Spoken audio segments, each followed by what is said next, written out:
राधे राधे दोस्तों। तो मैं आज चर्चा करने वाला हूं class 11th chapter number first रसायन शास्त्र की मूलभूत अवधारणाएं पर। और रसायन शास्त्र की मूलभूत अवधारणा का सबसे पहला कॉन्सेप्ट जो है मोल संकल्पना या मोल कॉन्सेप्ट, हम इस पर शुरू करेंगे।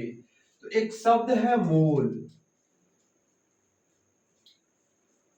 मोल मोल का अर्थ होता है अंबार या ढेर।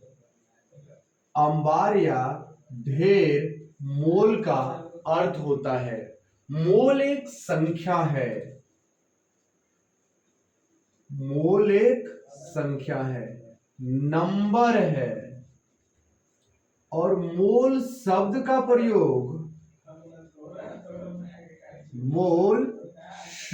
प्रयोग सर्वप्रथम 1896 में डब्ल्यू ओस्टवाल्ड ने किया था। मोल शब्द का प्रयोग सर्वप्रथम 1896 में डब्ल्यू ओस्टवाल्ड ने किया था।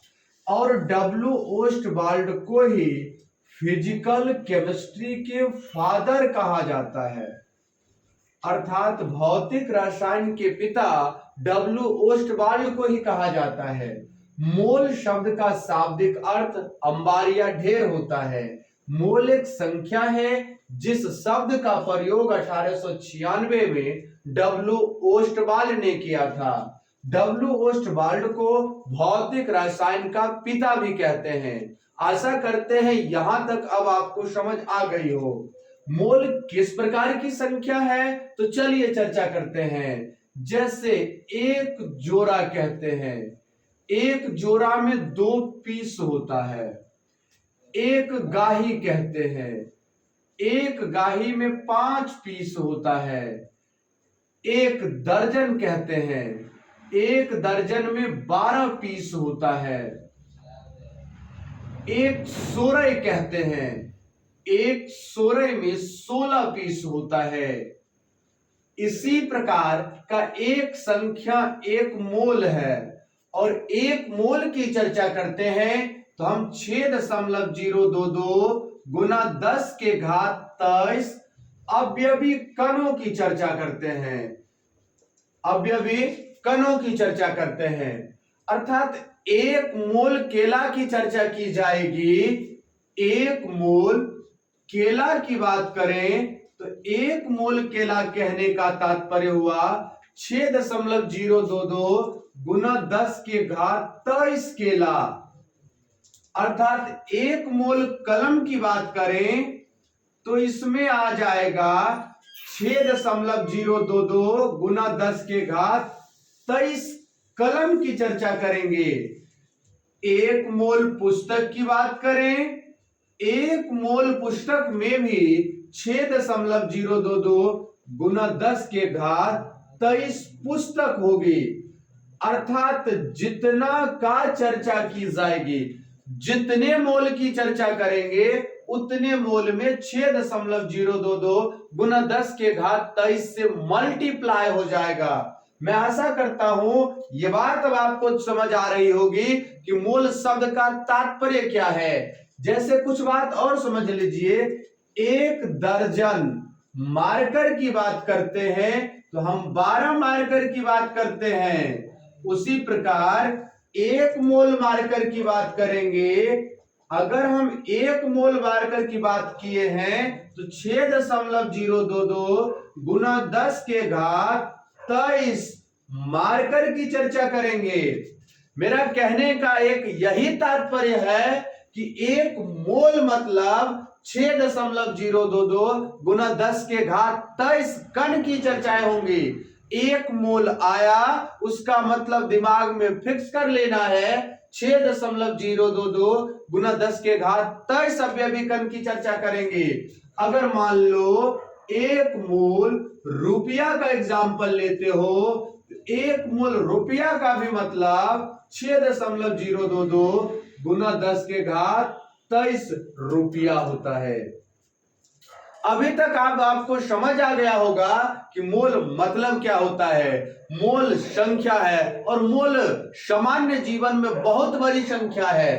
कहोगे सर कितनी बड़ी संख्या, तो 6.022 गुना 10 के घात 23 को अगर सामान्य रूप में लिखे तो 6022 1 2 3 4 5 6 7 8 9 10 11 12 13 14 15 16 17 18 19 20 इतनी बड़ी संख्या है मोल, इतनी बड़ी संख्या है मोल। अगर 1 मोल ईंट ले लीजिए तो आप लेंगे 6.022 गुना 10 के घात 23 ईंट। अब इस नंबर को हम फील करवाते हैं, ये कितनी बड़ी नंबर है। ये मान लेते हैं हमारा खूबसूरत अर्थ है, और खूबसूरत अर्थ से लगभग 15 करोड़ किलोमीटर सूर्य है। धरती से सूर्य की दूरी लगभग 15 करोड़ किलोमीटर है, और ये जो 15 करोड़ किलोमीटर है, मैं अगर धरती यहां पर लूं और धरती पर एक एक ईंट मैं इकट्ठा करूं, एक दूसरे के ऊपर मैं एक एक ईंट रखूं और लगातार सूर्य तक रखूं, तो जानते हैं कि 1 मोल जब आपके पास ईंट होगी और धरती पर से सूर्य तक एक के ऊपर एक रख करके इकट्ठा कीजिएगा तो आप 200 पंक्ति बना सकते हैं। अब अनुमान लगाइए कि आप कितनी बड़ी संख्या की बात कर रहे हैं। जो धरती से सूर्य की दूरी लगभग 15 करोड़ किलोमीटर है, और 15 करोड़ किलोमीटर पर अगर ईंट को चौंकते चले जाए, सजाते चले जाए, एकत्रित करते चले जाए, तो हमें 200 बार जाने का मौका लग रहा है। तो थोड़ा फील कीजिए ये मोल कितना बड़ा नंबर है। ये जो 60 22 पर 20 शून्य है, इसे बोलते हैं हेक्सिलियन कहा जाता है। हेक्सिलियन इतनी बड़ी संख्या है ये। अब आपको थोड़ा फील हो रहा होगा कि कितनी बड़ी संख्या है मोल। अब मोल निकल करके कहां से आया है, मैं उस पर भी इन डिटेल इन डेप्थ चर्चा करूंगा। अगर थोड़ा भी अब आपको मोल के बारे में फील आया, समझ आया, वीडियो को तुरंत लाइक कीजिए, चैनल को भी सब्सक्राइब कीजिए। अब हम आपको ये चर्चा करेंगे ये मोल केमिस्ट्री में कितना छोटा सा नंबर है। किसी का 10 ग्राम, किसी का 5 ग्राम, किसी के 8 ग्राम, किसी के 20 ग्राम में इतनी सारी कण उपलब्ध होती है। तो चलिए चर्चा करते हैं। अब आपको हम फील करवाते हैं कि मोल निकल करके कहां से आया है। तो एग्जाम्पल लेते हैं एक कार्बन परमाणु का। कार्बन का संकेत होता है C612, अर्थात इसमें नंबर ऑफ इलेक्ट्रॉन भी 6, नंबर ऑफ प्रोटॉन भी 6 और नंबर ऑफ न्यूट्रॉन भी 6, अर्थात इलेक्ट्रॉन, प्रोटॉन और न्यूट्रॉन तीनों 6 होता है। इलेक्ट्रॉन का द्रव्यमान 9.11 गुना 10 के घात माइनस 31 किलोग्राम या 10 के घात माइनस 28 ग्राम होता है। इसी को ग्राम में लिखिएगा तो 9.11 गुना 10 के घात माइनस 28 ग्राम होता है। अगर प्रोटॉन का द्रव्यमान लिखें तो प्रोटॉन का द्रव्यमान 1.67 गुना 10 के घात माइनस 24 ग्राम। प्रोटॉन का अगर द्रव्यमान लिखे तो प्रोटॉन का द्रव्यमान 1.76 गुना 10 के घात माइनस 24 ग्राम होता है।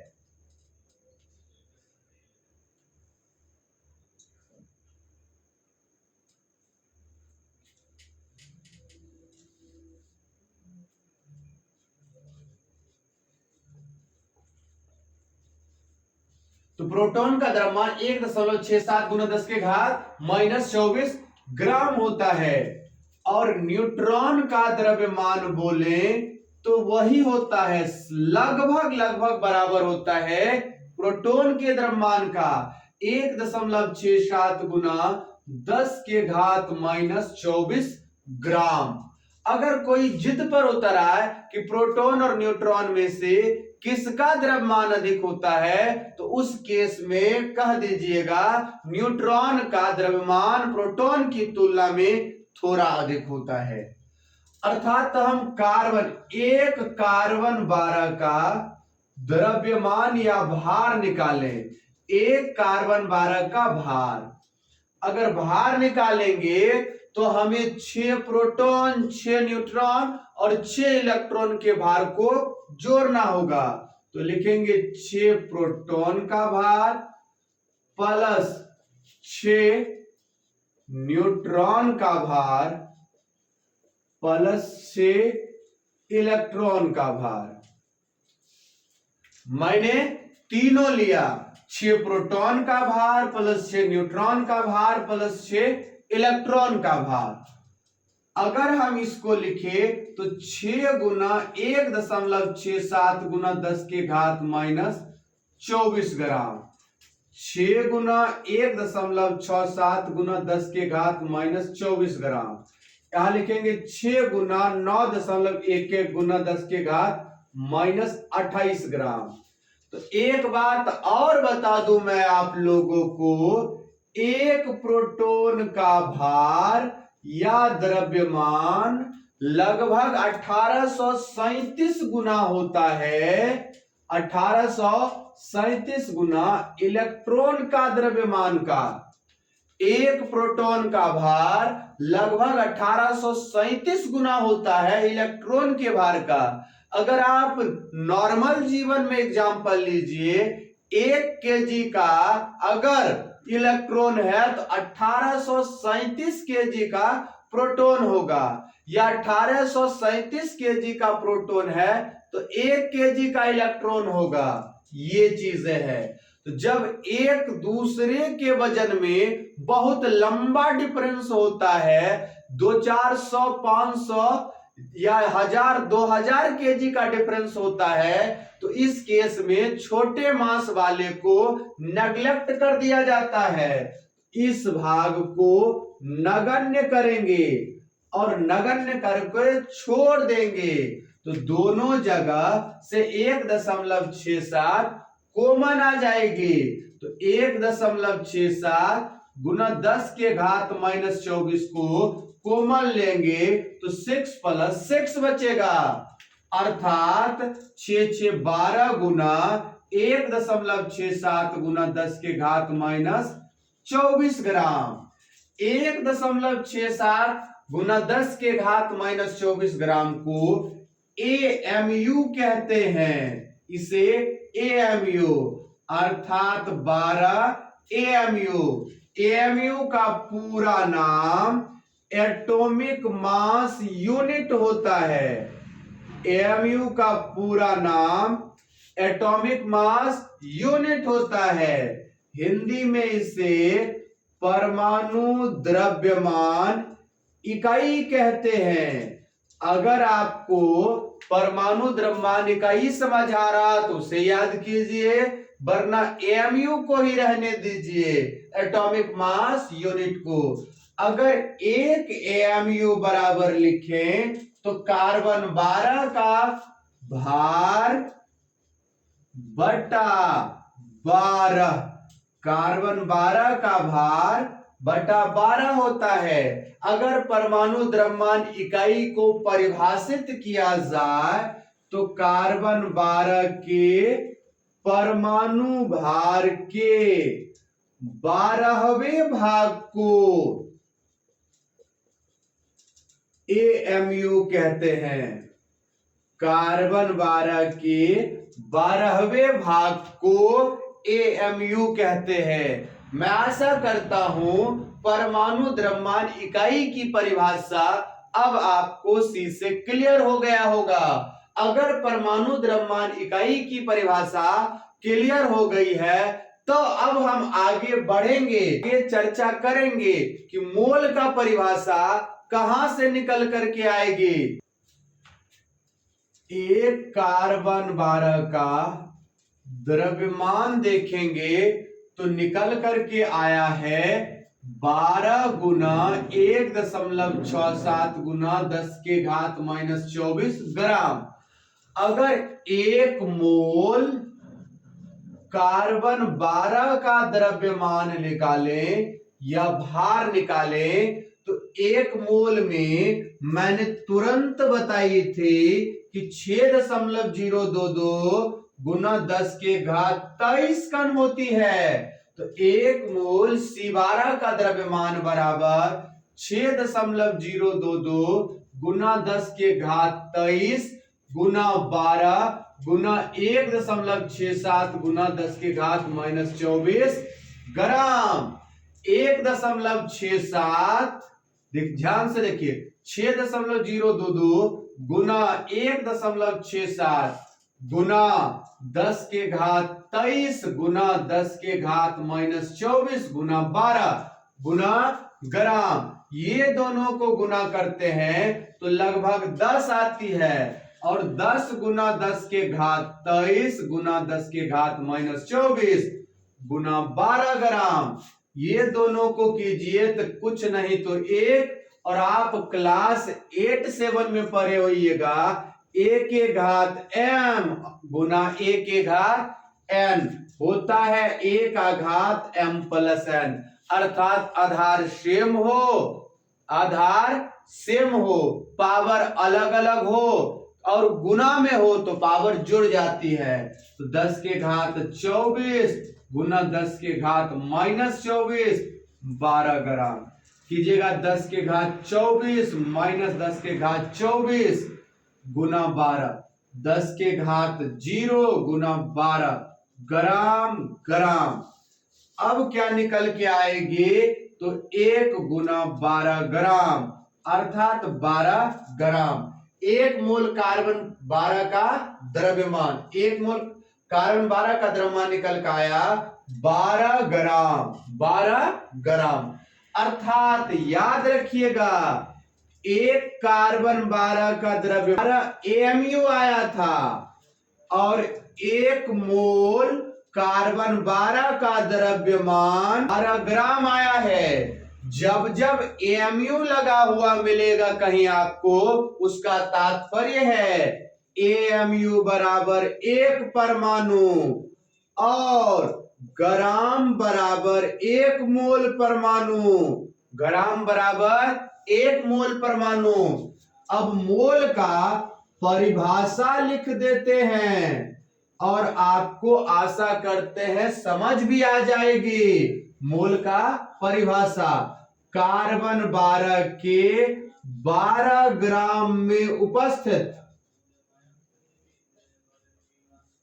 कार्बन 12 के 12 ग्राम में उपस्थित कार्बन परमाणु के संख्या को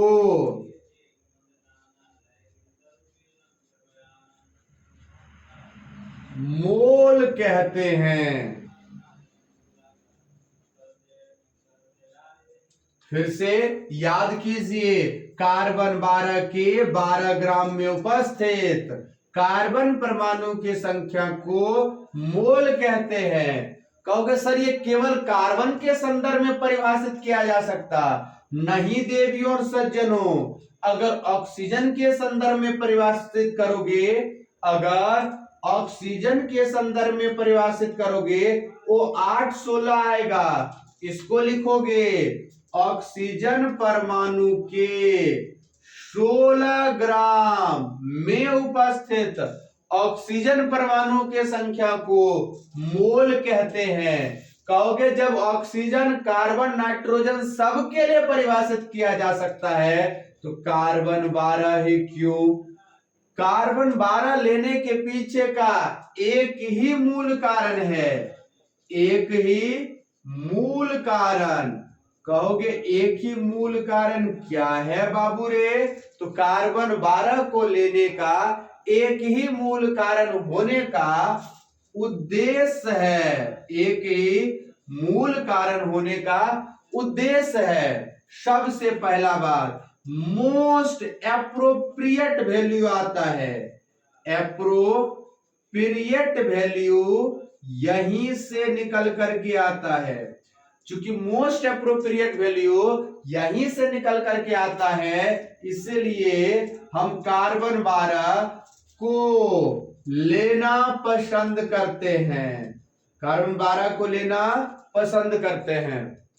ध्यान से समझिएगा, कुछ चीजों पर और हम डिस्कस करेंगे और आपको हम समझाएंगे कि मोल का सूत्र कैसे निकल के आती है। मैं अभी ही उस पर भी डिस्कस कर देता हूं।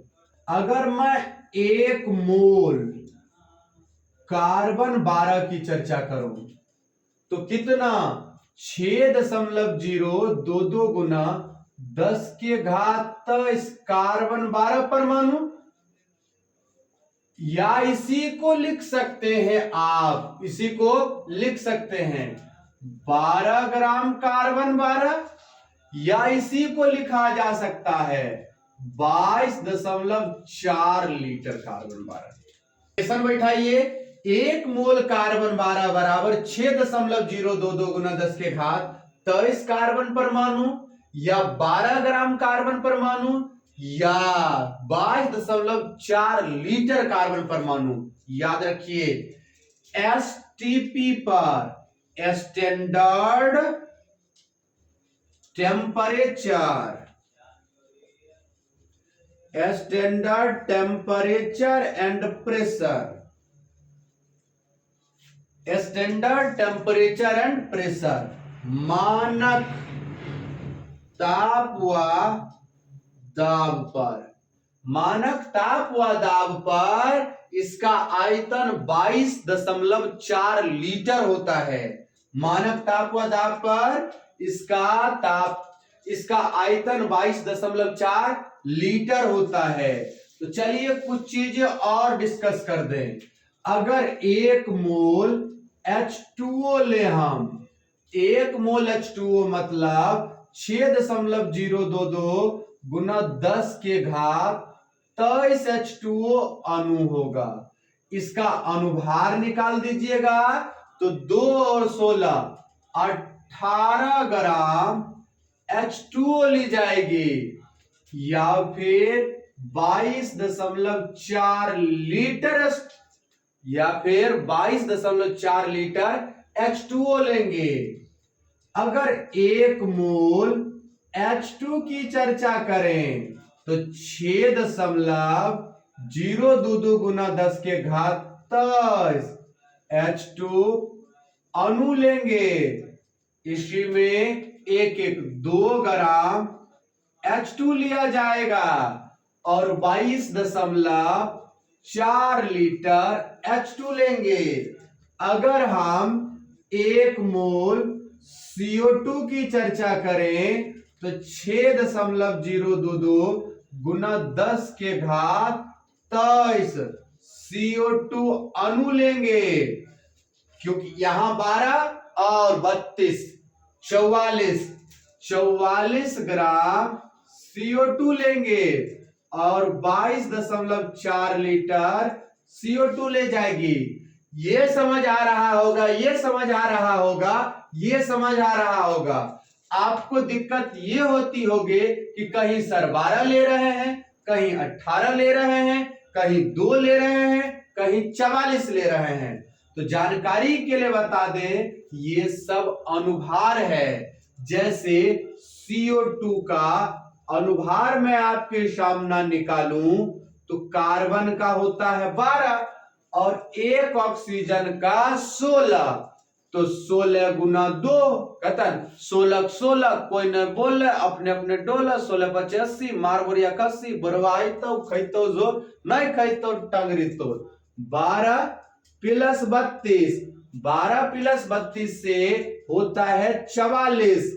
यही चीज मैं यहां रख देता हूं, यही चीज उठा करके यहां रख देता हूं। यहां तक अब आपको समझ आ गई हो। अगर 1 मोल मैं चर्चा करूं C6H12O6 का, C6H12O6 का, तो मैं लूंगा 6.022 गुना 10 के घात 23 C6H12O6 अणु लूंगा। उसी में मैं इसका सबसे पहले अनुभार निकालूंगा। 12 गुना 6 प्लस 1 गुना 12 प्लस 16 गुना 6 बरछक 72 प्लस 12 16 छक 96 72 और 12 84 96 180 ग्राम। तो मैं यहां लिखूंगा 180 ग्राम C6H12O6 या 22.4 लीटर C6H12O6। आशा करते हैं यहां तक अब आप ये बात लिखना सीख गए होंगे कि कोई चीज को अगर मोल में दिया रहेगा तो कैसे लिखेंगे। अगर मान लीजिए 1 मोल के लिए इतना था, इसी को हम 5 मोल CO2 के लिए लिखें। 1 मोल में इतना कण होता है तो 5 मोल में 5 से गुना, 5 गुना 6.022 गुना 10 के घात 23 CO2, 10 के घात 23 CO2। उसके अलावा एक बात और समझिए, 5 मोल 5 गुना कीजिए, 5 गुना 44 ग्राम।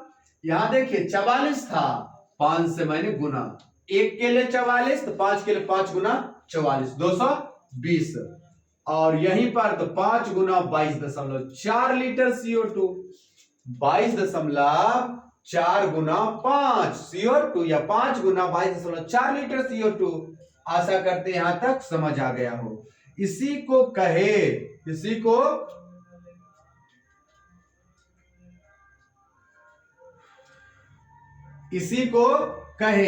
कि 8 मोल H2O में कितने ग्राम H2O उपस्थित होगा तथा ये भी बताइए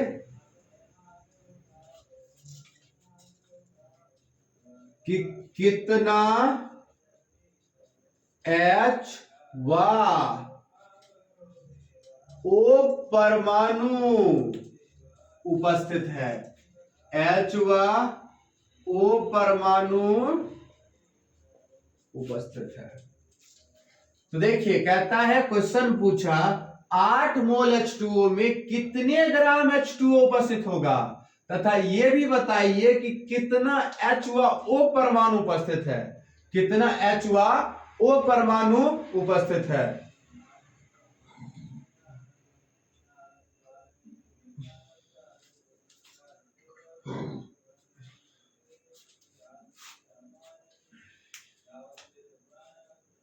चलिए हम सॉल्यूशन कर दें। सॉल्यूशन देखिए, 1 मोल H2O बराबर कितना ग्राम था, जो चाहिए वही रखिए, 18 ग्राम H2O। 1 मोल H2O में 18 ग्राम, कितना मोल कहता 8, तो 8 मोल H2O 8 से गुना कर दीजिएगा, 8 गुना 18 ग्राम H2O। 18 18 44 से 144 ग्राम H2O। कहता है तथा यह भी बताइए कि कितना H व O परमाणु उपस्थित है। कितना H व O परमाणु उपस्थित है। ध्यान से समझिए, कितना H व O परमाणु उपस्थित है। 1 H2O में, 1 H2O में 2 H व 1 O परमाणु उपस्थित है। ध्यान देखिए, अगर 1 H2O को डिस्कस करते हैं तो 2 H परमाणु और 1 O परमाणु उपस्थित होता है। 2 H परमाणु और 1 O परमाणु उपस्थित होता है 1 H2O अणु में। यहां पर कितना है, तो 1 मोल H2O में 1 मोल H2O में H परमाणु, एक दूत 1 मोल में 2 मोल, अर्थात 2 गुना 6.022 गुना 10 के घात 23 H। ध्यान देखिए, एगो में 2 है, एक पीस में 2 है, 1 मोल में 2 मोल और 1 मोल में 6.022 गुना 10 के घात 23। तो 2 मोल में कितने हुआ? 6.022 गुना 10 के घात 23 H परमाणु। ये आया है 1 मोल में इतना है, 1 मोल में, तो चाहिए 8 मोल में H परमाणु। तो 8 मोल H2O में H परमाणु, तो 1 मोल में 2 गुना 6.022 गुना 10 के घात 23 H परमाणु, 8 मोल, तो 8 गुना 2 गुना 6.022 गुना 10 के घात 23 H परमाणु, 8 दूना 16, 6.022 गुना 10 के घात 23 H परमाणु, 8 दूना 16 गुना 6.022 गुना 10 के घात 23 H परमाणु। यह है 8 मोल में क्या चीज? H2O। ध्यान से समझिए, 8 मोल में अगर H दुगुना है, O तो कर आधा है, अर्थात जितना H2O है उतना ही O है। तो 8 मोल H2O में O परमाणु की संख्या, तो 8 गुना 6.022 गुना 10 के घात 23 O परमाणु या ऑक्सीजन परमाणु निकल करके आएगा। अभी तक फॉर्मूला तक नहीं पहुंचे हैं हम, अब हम फॉर्मूला तक भी पहुंचाएंगे आप लोगों को। अगर अगला क्वेश्चन हम आपसे पूछे 45 ग्राम H2O में, 45 ग्राम H2O में कितने मोल उपस्थित हैं?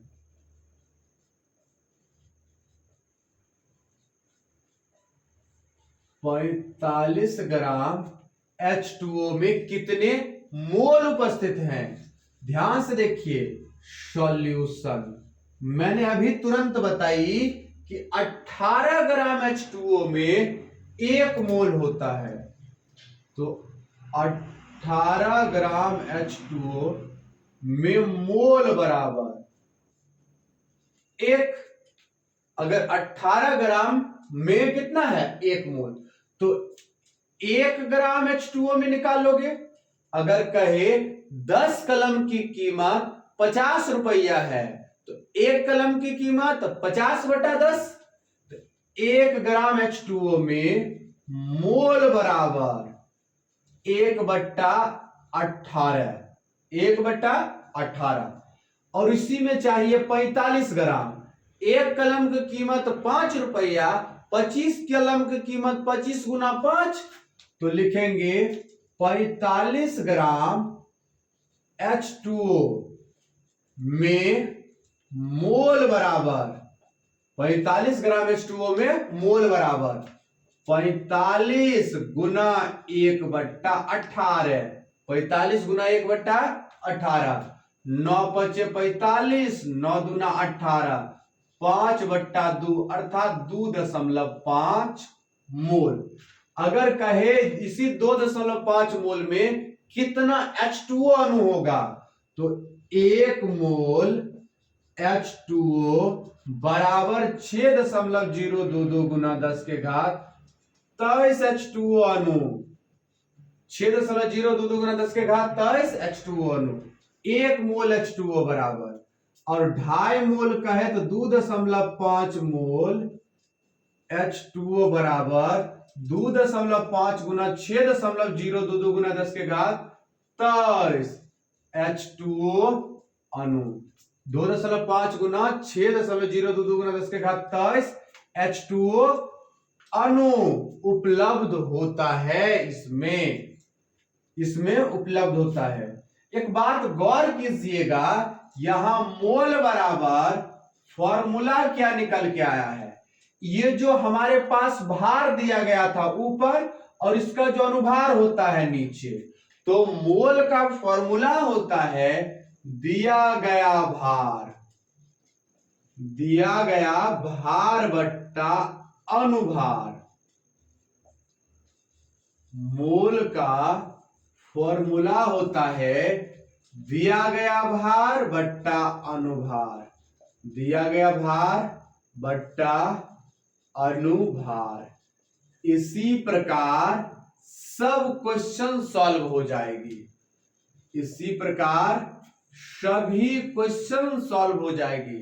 जितना होगा बनाइएगा, सब के सब क्लियर हो जाएगी। तो आज मैंने चर्चाएं की मोल क्या है, मोल का संकल्पना कहां से आया और मोल रिलेटिव किस प्रकार क्वेश्चन को सॉल्व की जाती है, परमाणु द्रव्यमान इकाई क्या है। उसके अलावा मैंने सबसे आखिरी में चर्चा की कि मोल का सूत्र कैसे व्युत्पन्न होता है। अगर ये वीडियो समझ आई तो वीडियो को लाइक कीजिए, साथ ही चैनल को सब्सक्राइब कीजिए। मिलते हैं हम आपसे अगले वीडियो में, तब तक के लिए हंसते रहिए, मुस्कुराते रहिए और पढ़ते रहिए रसायन शास्त्र महाराज सर के साथ।